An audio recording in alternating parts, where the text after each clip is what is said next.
Você acompanha Jornal da Rede Alesp. Bem, este é o Jornal da Rede Alesp no combate ao coronavírus. Seguimos com mais informações para você.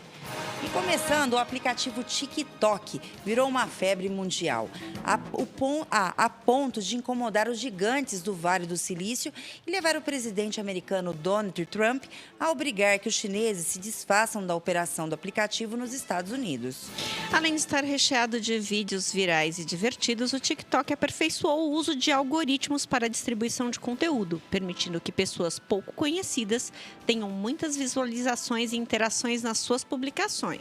Essa forma democrática de exibição de posts fez do TikTok uma máquina de construir novos influenciadores, sendo um sucesso mundial, principalmente durante a quarentena imposta pela pandemia da Covid-19.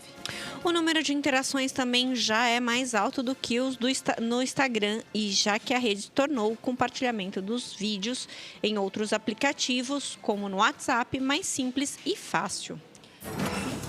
Jornal da Rede Alesp.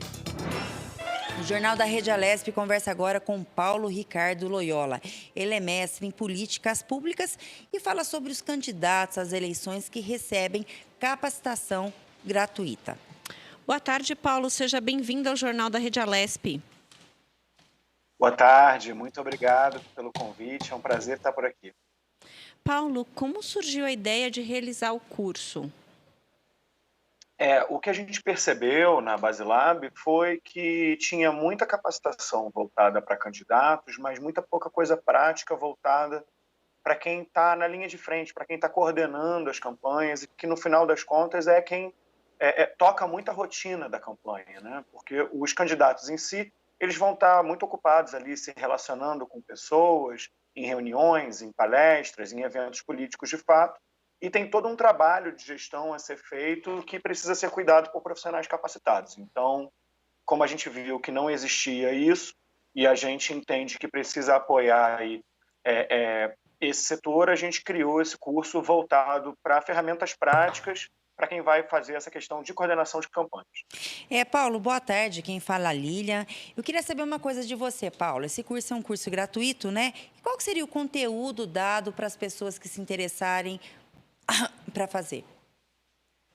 Boa tarde, Lília, muito obrigado. O conteúdo a gente vai passar por praticamente todas as frentes que são necessárias para se organizar uma boa campanha. Então a gente vai falar desde o diagnóstico, de planejamento, da construção do discurso, de comunicação, mobilização, gestão de voluntários, orçamento, captação de recursos, a questão de relacionamento com gráficas. Então, ele vai ser uma coisa bem prática, bem voltada para a realidade de campanhas efetivamente, porque, como eu já falei, né, a gente percebeu que existia aí esse gap de formação para quem está trabalhando nas campanhas. Paulo, a gente sabe que o mundo inteiro está vivendo uma situação atípica, né? E que a campanha política, seja no Brasil ou lá fora, vai ter um impacto significativo. Qual que é a expectativa de vocês com relação a essa nova perspectiva da Covid na campanha? A gente sabe que é possível que a campanha seja mais voltada para o ambiente online. Como que vocês querem? Como é que vai ser a disputa de voto? Como é que você acha que vai ser a disputa de voto? Essa é uma previsão, antes de tudo, super difícil, né? Eu acho que ninguém tem uma resposta exata para isso, mas eu acho que a gente tem boas impressões pelo que a gente vem vivendo com os clientes da Basilab até aqui. Na verdade, o que acontece nos últimos 5 meses, a gente teve muita limitação de movimento, porém, essa limitação ela vem caindo aos poucos, então, antes de tudo, isso vai ser uma realidade muito local, então vai depender da realidade ali do município e de como é que está a evolução da doença localmente, como é que está a resposta da prefeitura, como é que está a conscientização da população. A gente vê diferenças muito gritantes. Eu circulo muito entre Rio e São Paulo, então eu vejo uma diferença bastante gritante entre, por exemplo, como é que está o processo de reabertura no Rio, que já tem muito mais gente na rua do que aqui em São Paulo, por exemplo. Além disso, o que a gente viu nos últimos 5 meses, né, foi um processo onde efetivamente, o que tinha de um comício doméstico, por exemplo, que é um termo comum na área, que é quando você se reúne com apoiadores na casa de pessoas. Isso está começando a ser feito no online, né, via Zoom, via Meet, via ferramentas online. Além disso, tem muito mais gente investindo em produção de conteúdo, e fica aí um grande desafio para se acessar aquela parte da população que não se informa muito por política na internet, apesar disso ter avançado muito nos últimos anos. Então, eu acho que sai na frente, de fato, quem fez um bom trabalho online nos últimos tempos, quem produziu conteúdo relevante, conteúdo de qualidade, que teve constância, quem entendeu aí o público com o qual está conversando.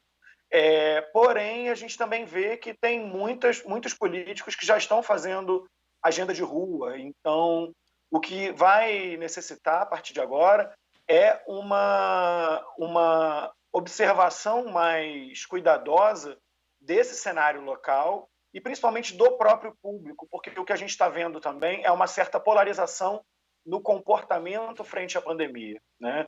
Sendo que esse público mais progressista seguindo um pouco mais isolado e um público mais que se identifica mais com a direita já ocupando aí mais as ruas, voltando mais para as ruas. Esse foi um assunto que acabou sendo polarizado de fato. Isso está sendo bem perceptível. Então, isso também vai variar com qual ideologia aí o público do candidato está se relacionando, né? Ô Paulo, você como mestre em políticas públicas, qual a mudança que você vem observando, assim, de maneira gritante, das eleições que estão vindo, né? Da última eleição para essa, principalmente quando a gente fala na esfera mundo digital. Quais são as mudanças mais significativas que você tem observado?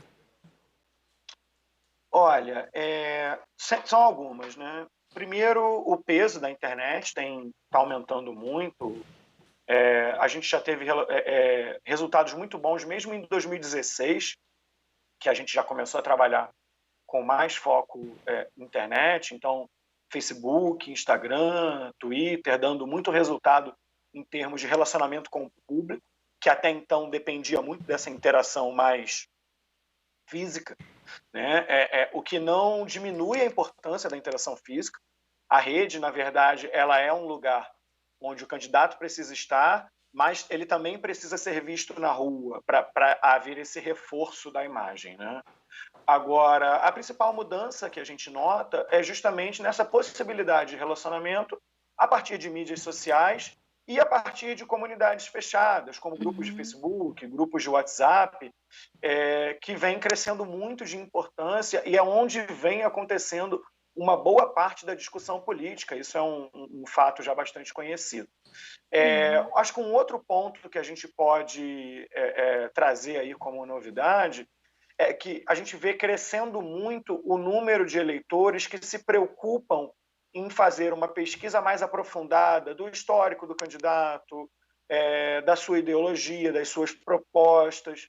Então, principalmente essa questão de propostas e da história está fazendo muita diferença para aquelas pessoas que se identificam com pautas mais específicas. Então, a tendência é que a gente venha saindo de um movimento onde a candidatura ela vinha de um movimento muito de massa, né, que você produzia uma mesma mensagem e ao massificar aquela mensagem, você buscava que parte do público se interessasse por ela, para um movimento de segmentação e de nicho, onde você produz várias mensagens e constrói estratégias para que essas várias mensagens cheguem a diversos públicos diferentes. Então, você vai construir uma mensagem diferente para mães jovens, solteiras, outras para jovens universitários, outras para quem mora em Pinheiros, outra para quem mora na Zona Sul. Então, essa segmentação ela vai cada vez mais...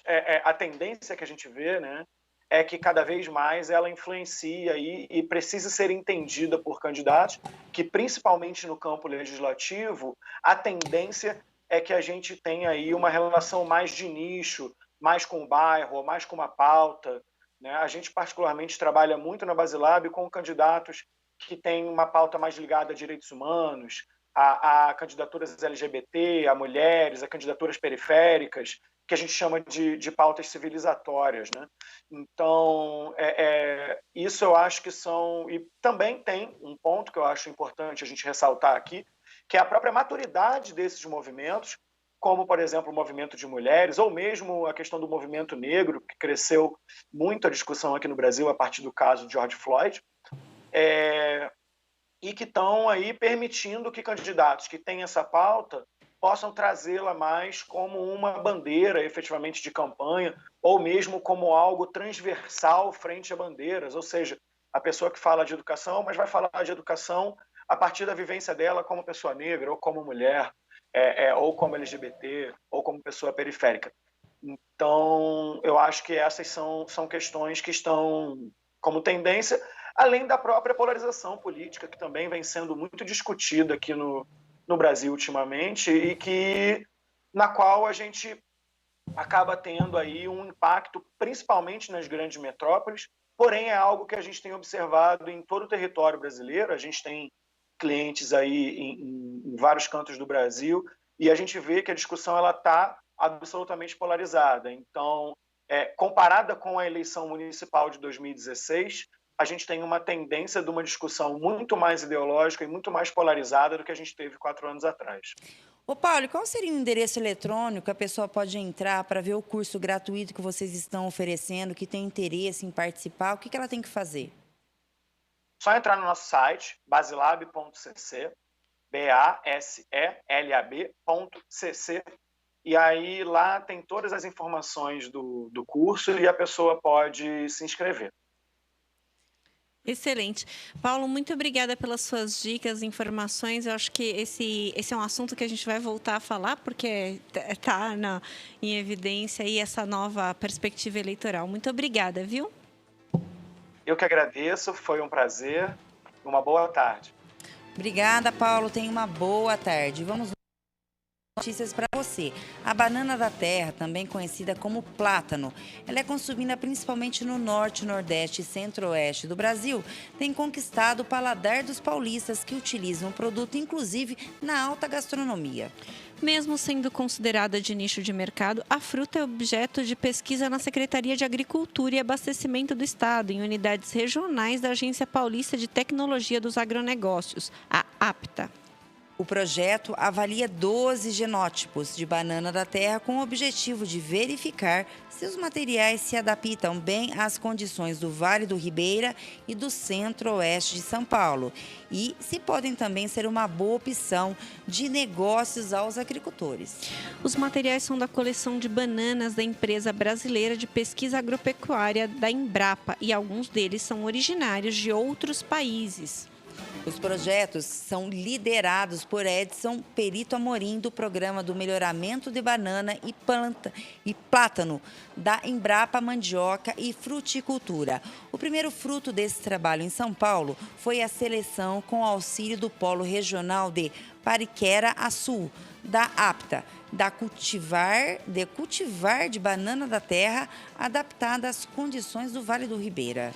A expectativa é que os estudos que avaliarão o manejo, produtividade e aspectos econômicos sejam finalizados até 2021. No término do estudo, os pesquisadores poderão orientar de forma correta os agricultores, dizendo se o investimento na cultura no estado é de fato viável.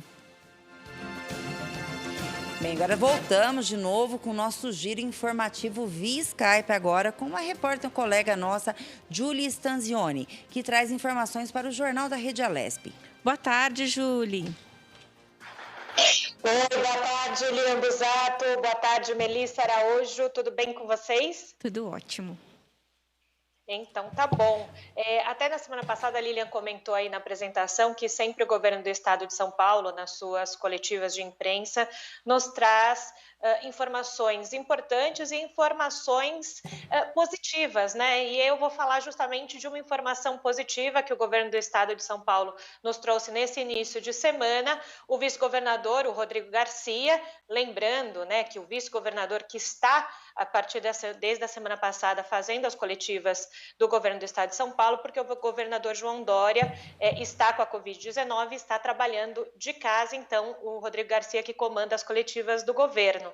E ontem, né, na segunda-feira, foi apresentado que o Plano São Paulo preservou 318 mil empregos nessa pandemia. A pesquisa é um estudo da FIP, que é a Fundação Instituto de Pesquisas Econômicas. A FIP é um órgão de apoio da USP, a Universidade Estadual de São Paulo, a Universidade de São Paulo, e apresentou justamente que nesse período de pandemia, então nesses quase 5 meses, com toda essa questão do Plano São Paulo, o faseamento, saindo da fase vermelha, indo para a fase laranja e depois para a fase amarela, foram preservados em todo o estado de São Paulo 318 mil empregos. A pesquisa foi liderada pelo economista Eduardo Haddad, que também integra o Conselho Econômico que assessora o governo do estado de São Paulo com essas questões, e foram detalhados pela Ana Carla Abrão, que é coordenadora do Conselho Econômico. O que a Carla explicou? Como é que eles chegaram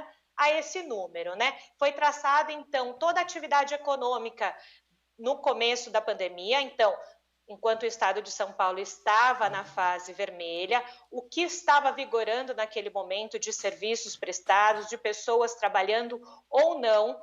Depois, o que eles fizeram? Eles foram medindo, conforme essas semanas, né, que estamos nessas semanas de retomada econômica, então eles pegaram o percentual lá atrás, então no início da pandemia, com relação a essa fase vermelha, eles foram medindo essas questões econômicas e questões de trabalho também, a partir do momento que o governo do estado de São Paulo fez o Plano São Paulo dessa reabertura econômica e do faseamento das cidades do estado de São Paulo. Então, eles pegaram alguns setores que têm um grande impacto econômico nesse período e fizeram uma comparação. E eles chegaram a qual resultado, Lilian e Melissa? Segundo a pesquisa, 69,4% das vagas mantidas pelo plano, foram mantidas pelo Plano São Paulo, são de trabalhadores com a carteira assinada, enquanto 30,6% são informais. Desses 318 mil postos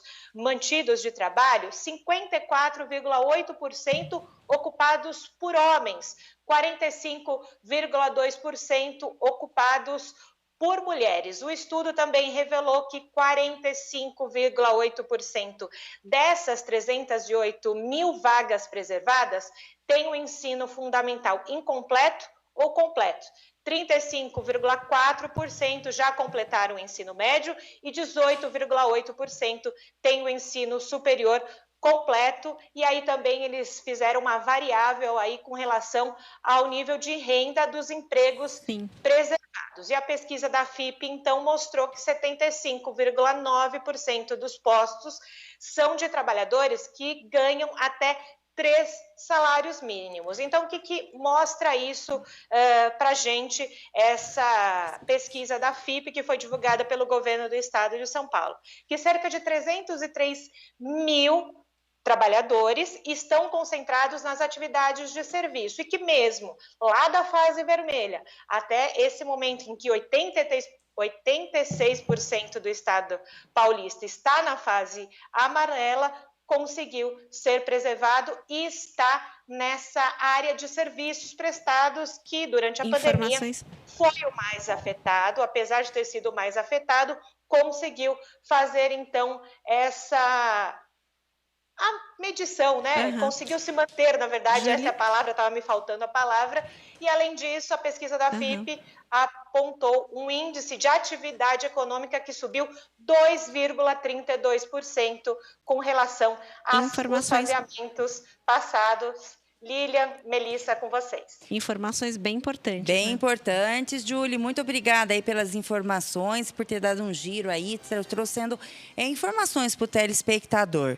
Vamos conferir também agora, Melissa, o que marcou, né, o terceiro bloco do Jornal da Rede Alesp. o aplicativo TikTok virou uma febre mundial a ponto de incomodar os gigantes do Vale do Silício e levar o presidente americano Donald Trump a obrigar que os chineses se desfaçam da operação do aplicativo nos Estados Unidos. Além de estar recheado de vídeos virais e divertidos, o TikTok aperfeiçoou o uso de algoritmos para a distribuição de conteúdo, permitindo assim que pessoas pouco conhecidas tenham muitas visualizações e interações nas suas publicações. Essa forma democrática de exibição de posts fez do TikTok uma máquina de construir novos influenciadores, sendo um sucesso mundial, principalmente durante a quarentena imposta pela pandemia da Covid-19.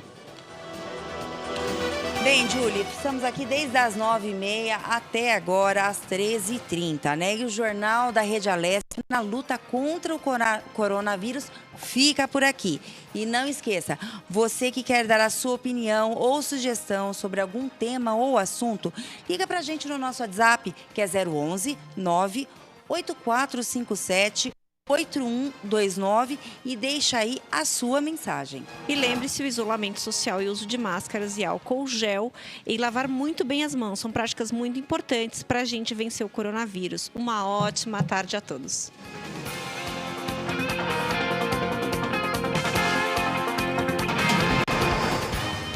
Você acompanhou o Jornal da Rede Alesp. Tudo sobre